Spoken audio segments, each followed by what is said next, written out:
A total solar eclipse is an incredibly moving experience. In the continental US, there's going to be an amazing event on August 21st, 2017, a total eclipse of the sun.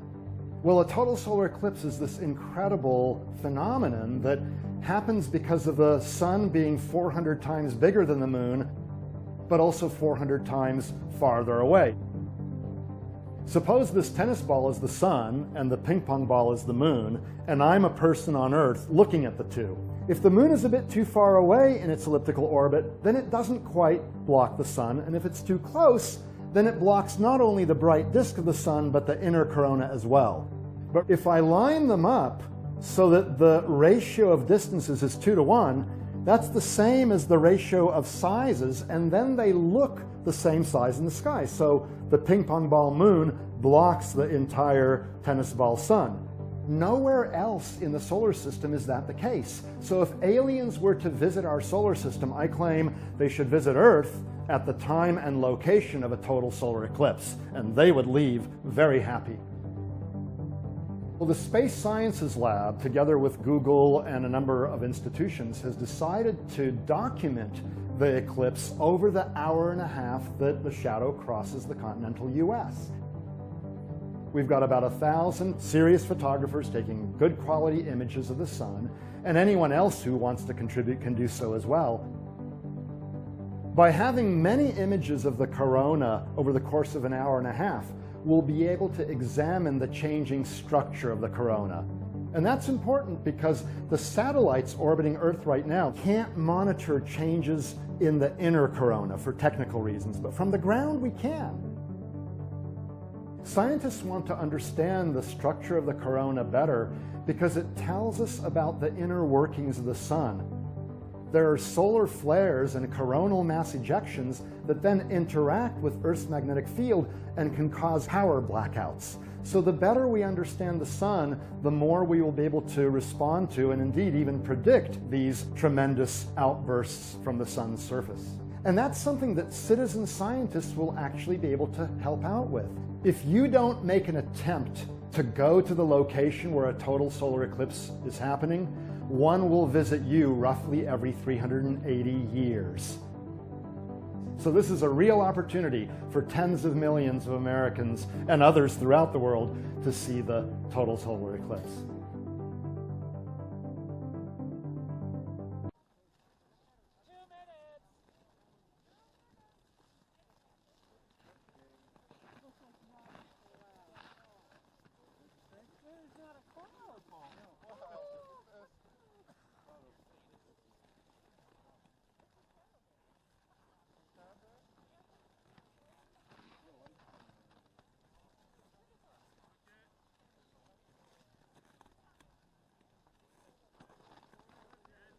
Oh man, look at the shadows.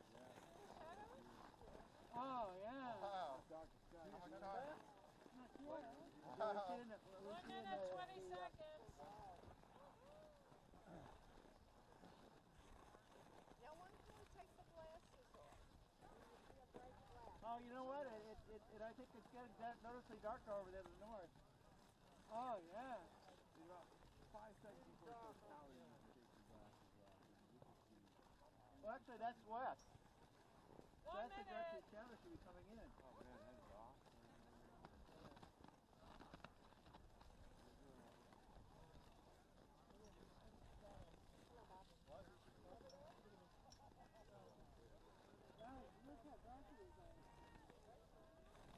How much time? 40 seconds. Wow. Wow.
disconnected prominence.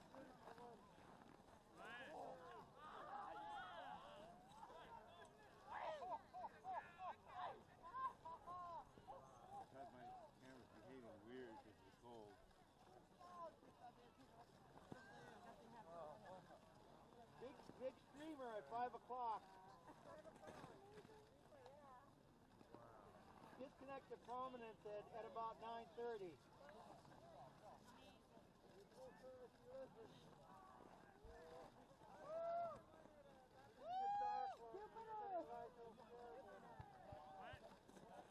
No northern lights.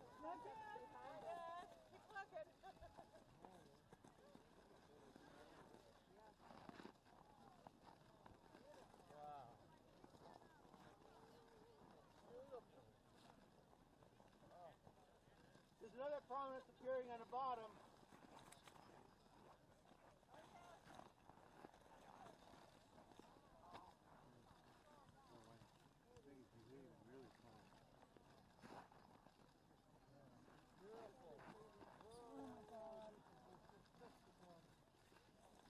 Yeah, the whole west east side of the sun is now lit.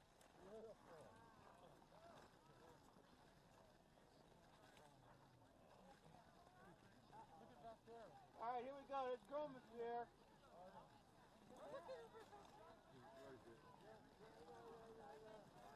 Diamond ring.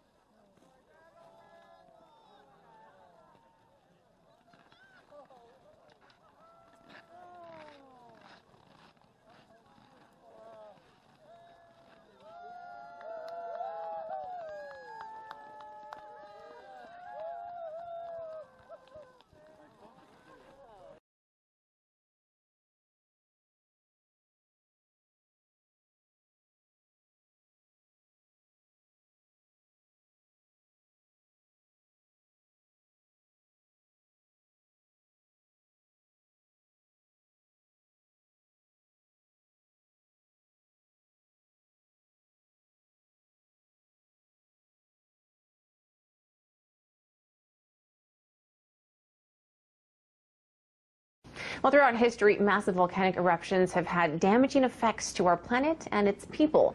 Well, scientists at NASA are now trying to prevent future events, which they say may just be the only way to save the human race. RT's Trini Chavez explains. Supervolcanic eruptions have had some devastating effects on our planet and all those on it. Therefore, experts at NASA are working on some risky strategies to prevent one from happening, since we may be on the brink of one erupting very soon. Yellowstone National Park in Wyoming is famous for its tranquil geysers and hot springs. But beneath its beautiful surface of the park lies a massive volcanic chamber that could be on the verge of exploding. According to the United States Geological Survey, 3 extremely large explosive eruptions have occurred at Yellowstone in the past 2.1 million years, with a reoccurrence interval of about 600,000 to 800,000 years. The most recent took place 640,000 years ago, suggesting that Yellowstone is overdue for an eruption. But outlets like geysers and hot springs at the park can bleed out some heat, delaying the inevitable eruption. And when NASA experts analyzed the problem, they thought the most logical solution would be to cool the volcano down. NASA has a plan to drill a hole into the side of the volcano and pump water through it. When the water comes back out, it'll be heated to over 600 degrees, slowly cooling the volcano. The team hopes that given enough time, this process will take enough heat from the volcano to prevent it from ever erupting. According to the BBC, Brian Wilcox, a former member of the NASA Advisory Council on Planetary Defense, talked about the actual devastation that could come from an eruption and the risky techniques that the agency is considering for preventing one, including ways that could potentially set one off. The possible plan would drill into the bottom of the Yellowstone volcano using high-pressure water to release heat from the magma chamber. But Wilcox said this could be very risky. He told the BBC this can make the cap over the magma chamber more brittle and prone to fracture, and you might trigger the release of harmful volatile gases in the magma at the top of the chamber, which would otherwise not be released. Although NASA is considering other plans, it seems that cooling down the volcano could work even though it's a risky process. And it's not cheap either. The plan would be around an estimated $4.5 billion. Reporting in New York, Trinity Chavez, RT. The activity is escalating and causing a red flag to be raised by those who monitor these activities. One of the most important activities now being monitored by seismologists as well as NASA scientists has to do with the recent developments at the Yellowstone supervolcano caldera. Just a few days ago, a Newsweek article published an alarming report that observers had recorded more than 1,500 earthquakes on the western edge of Yellowstone National Park as part of an ongoing swarm currently in its 7th week. The swarm began on June 12th, and as of August the 2nd, a whopping 1,562 events have been registered by the University of Utah's seismograph station. So this has been ongoing for 7 weeks. Even though a spokesperson for the U.S. Geological Survey tried to downplay the significance of this by stating back at the beginning of this ongoing event that the activity seemed to be winding down, which of course turned out to be a very misleading statement. The largest of the quakes during the swarm of activity was a 4.4, which turns out to be the largest in the region since 2014. There were an additional 8 events over the span of activity that registered in the 3 range. The quakes have been occurring a number of kilometers below sea level, but some have been felt above the surface. When seismic activity considered to be above the normal is registered in the Yellowstone region, it usually raises a red flag among seismologists for one very important reason. There is a vast supervolcano that lies beneath Yellowstone, with some experts stating that any future eruption could prove catastrophic for humanity. One of the typical signs of a volcano acting up centers around increased activity.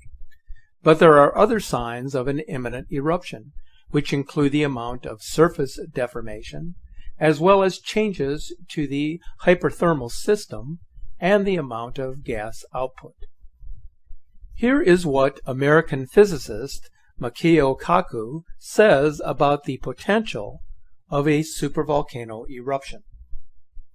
We're talking about a sleeping Godzilla underneath Yellowstone that if it erupts in a maximum eruption called Category 8, it could literally tear the guts out of the United States of America.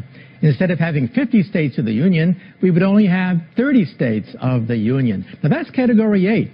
This report looked at Category 7, which is much more likely once every 1,000 years rather than once every million years. That means in every century, there's a 10% chance that somewhere on the planet Earth there could be a supervolcanic Category 7 eruption. That's the danger.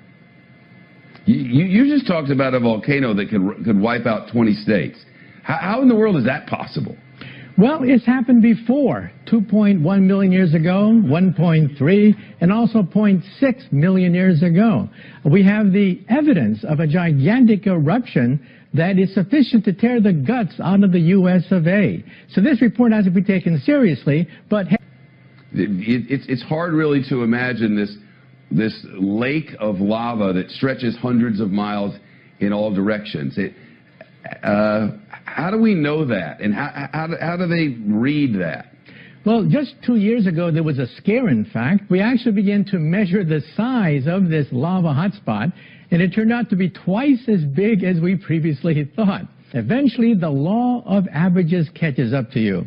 And this report singled out Mount Vesuvius outside Naples, Italy, outside Mexico City, and Yellowstone as 3 hotspots where a Category 7 volcanic eruption could indeed take place in this century. So there are only 3 of this size in all the world? Well, there's several in Indonesia and New Zealand that have had Category 8 eruptions, in fact. But then again, we're talking about once every million years for Category 8. Category 7 will be many times the size of Mount St. Helens, enough to cause widespread destruction across a state, but not enough to destroy the U.S. of A. But still something that we have to take very seriously now. What would we get in the way of warnings, Michio? Well, unlike a meteor from outer space, where you get no warning whatsoever, we get warnings. If you've seen movies like Pompeii, you know that there are days, in fact weeks, of eruptions building up, grumbling inside, underneath the ground, near the pocket of lava. So there would be enough time, several weeks, in order to begin evacuation if and when such an unlikely event were to take place. And so Yellowstone earthquake activity is currently at elevated levels compared with typical background activity.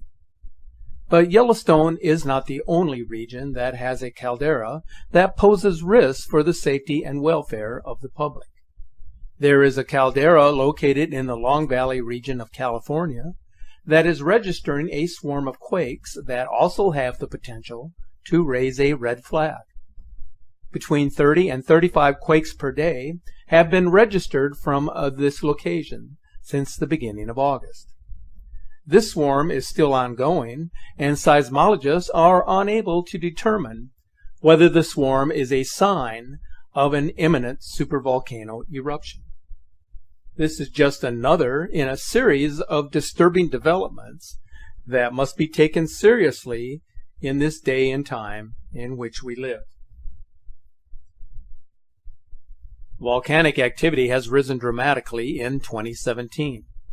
It is not an event that garners a great deal of media attention, but it's ongoing and its effects are potentially the world. The effects will be felt far and wide. And that is why seismologists are so concerned about these earthquake swarms and what they may mean for our future.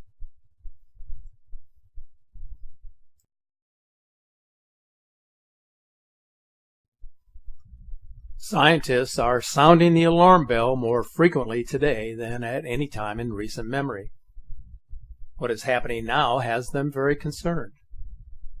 One of the areas now considered to be a potential danger zone is a geologic structure under the seafloor of Alaska that poses a high risk for a major tsunami. The feature closely resembles one that produced the 2011 Tohoku tsunami off Japan, which killed some 20,000 people and created a nuclear catastrophe. This newly discovered subaquatic structure is extremely important not only to people living along the North American coast, but also in Hawaii and parts of the Pacific. This is also significant if we consider what is happening around the world today with seismic swarms, because tsunamis can occur as giant plates of ocean crust dive under adjoining continental crust, a process that we call subduction. Some plates get stuck for decades or centuries, and tensions build until they suddenly slip by each other. This produces a big earthquake, and the ocean floor may jump up or down like a released spring. The 2011 Japan tsunami caught the island nation off guard when a leading edge of the overriding continental plate became detached from the main mass. So a jump in that plate occurred, which produced a wave 130 feet in a number of Japanese locations.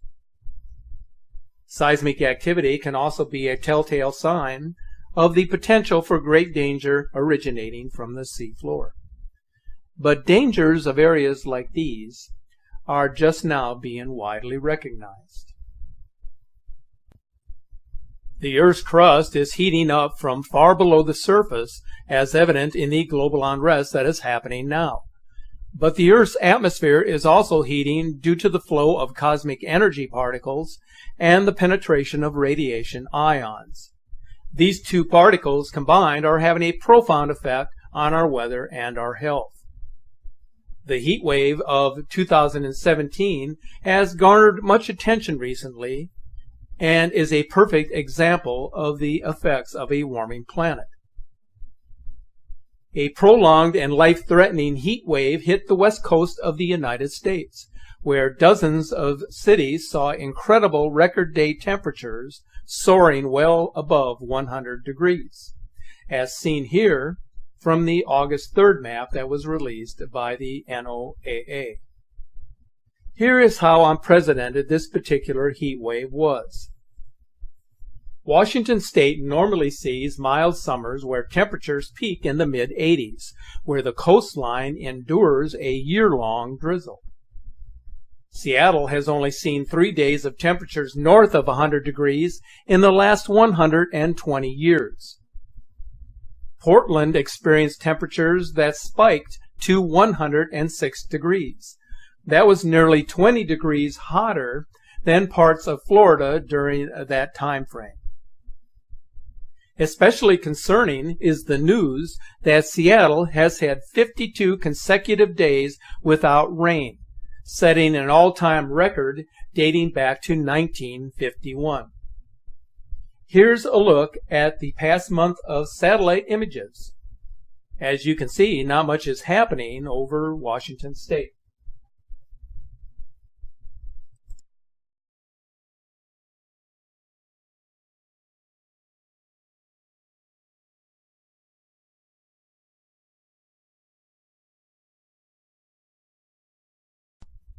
The extreme heat anomalies across the United States is a very disturbing development. Death Valley, California experienced the hottest temperatures ever recorded in the United States and across the world for the month of July 2017. As you can see from the chart, the temperatures didn't fall below 89 degrees at any point in the month of July at Death Valley. Cities in the west and in the southeast saw their hottest month on record for July, equaling or besting the previous average temperatures for their regions. The NOAA is informing the public that climate change will only enhance the threat of extreme temperatures on Earth during this century.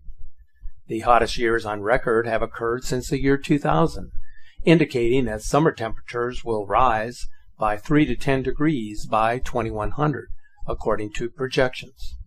However, it is important to understand that the NOAA studies suggest that the higher percentage of the warming that is happening on the planet is the result of man-made negligence, with the remainder contributed to natural causes, which causes are not sufficiently explained in any definitive terms. It is our belief that there are other causes contributing to the dramatic change in climate, and those causes do not originate from Earth. The summer heat wave of 2017 is not confined to the Pacific Northwest. In Europe, an extraordinary heat wave swept across vast regions of Central and Southern Europe in what is pegged as the heat wave from hell. The so-called Lucifer heat wave saw temperatures surge to 44 degrees Celsius in the south of Spain, which in terms of Fahrenheit equates to nearly 112 degrees. Weather services across the continent have warned that this heat wave is so severe that damage is expected to occur to national crops and wildlife foliage, with a significant threat to life. The temperature in Campania, the region around Naples, Italy, was estimated to be a sweltering 55 degrees Celsius, which is 131 degrees Fahrenheit.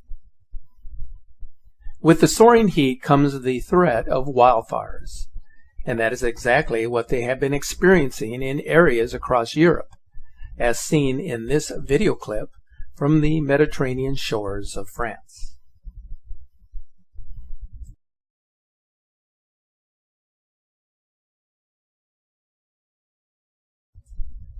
How serious are the heat waves in Europe?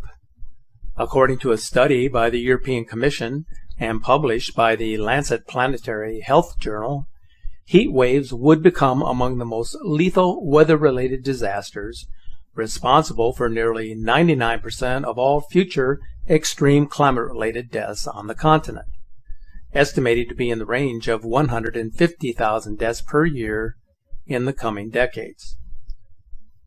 So what we are seeing is a grim scenario unfolding, as was predicted by scientists, as climate change continues to escalate and affect future civilization. Climate change will then become one of the biggest global threats to human health and well-being of the 21st century. and its peril to civilization will be increasingly connected to weather-driven hazards, which is exactly what we see playing out today.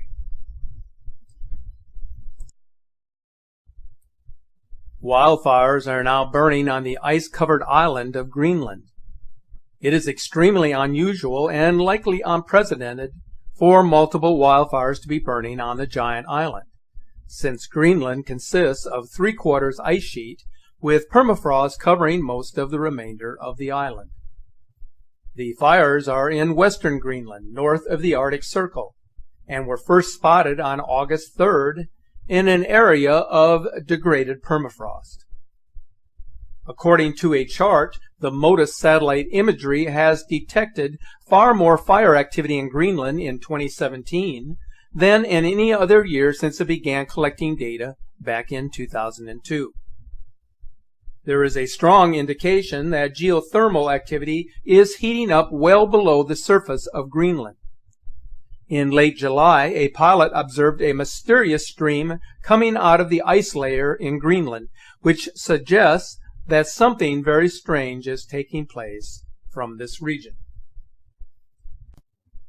As I conclude this presentation, I want to share with you some footage from the devastation in the wake of British Columbia's worst wildfire season in more than 60 years. As described in the words of a New Zealand firefighter who is battling the ongoing Canadian wildfires, it is like being in an apocalyptic twilight, among the worst conditions that I have experienced in 25 years.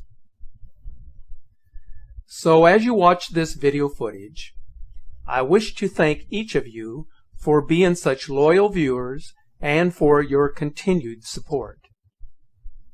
Here then is a glimpse into the aftermath of the British Columbia wildfires of 2017.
Oh, you know what? I think it's getting noticeably darker over there to the north.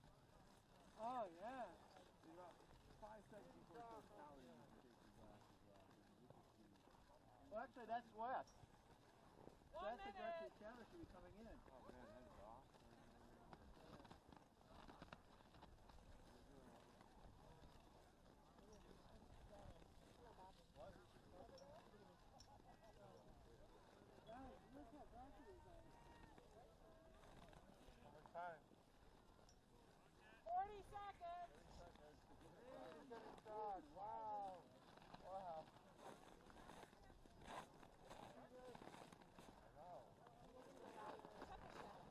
Of the corona. And that's important because the satellites orbiting Earth right now can't monitor changes in the inner corona for technical reasons, but from the ground we can. Scientists want to understand the structure of the corona better because it tells us about the inner workings of the sun. There are solar flares and coronal mass ejections that then interact with Earth's magnetic field and can cause power blackouts. So the better we understand the sun, the more we will be able to respond to and indeed even predict these tremendous outbursts from the sun's surface. And that's something that citizen scientists will actually be able to help out with. If you don't make an attempt to go to the location where a total solar eclipse is happening, one will visit you roughly every 380 years. So this is a real opportunity for tens of millions of Americans and others throughout the world to see the total solar eclipse.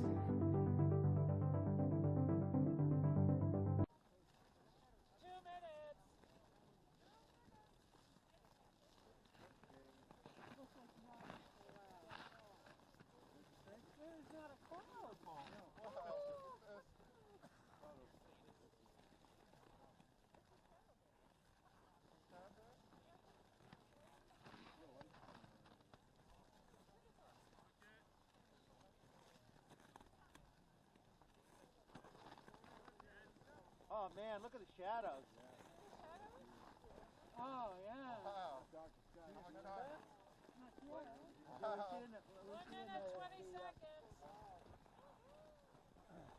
Same as the ratio of sizes, and then they look the same size in the sky. So the ping pong ball moon blocks the entire tennis ball sun. Nowhere else in the solar system is that the case. So if aliens were to visit our solar system, I claim they should visit Earth at the time and location of a total solar eclipse, and they would leave very happy. Well, the Space Sciences Lab, together with Google and a number of institutions, has decided to document the eclipse over the hour and a half that the shadow crosses the continental US. We've got about 1,000 serious photographers taking good quality images of the sun, and anyone else who wants to contribute can do so as well. By having many images of the corona over the course of an hour and a half, we'll be able to examine the changing structure.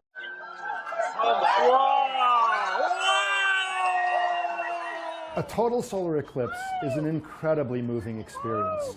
In the continental US, there's going to be an amazing event on August 21st, 2017, a total eclipse of the sun. Well, a total solar eclipse is this incredible phenomenon that happens because of the sun being 400 times bigger than the moon, but also 400 times farther away. Suppose this tennis ball is the sun and the ping pong ball is the moon, and I'm a person on Earth looking at the two. If the moon is a bit too far away in its elliptical orbit, then it doesn't quite block the sun, and if it's too close, then it blocks not only the bright disk of the sun, but the inner corona as well. But if I line them up so that the ratio of distances is 2 to 1, that's the same.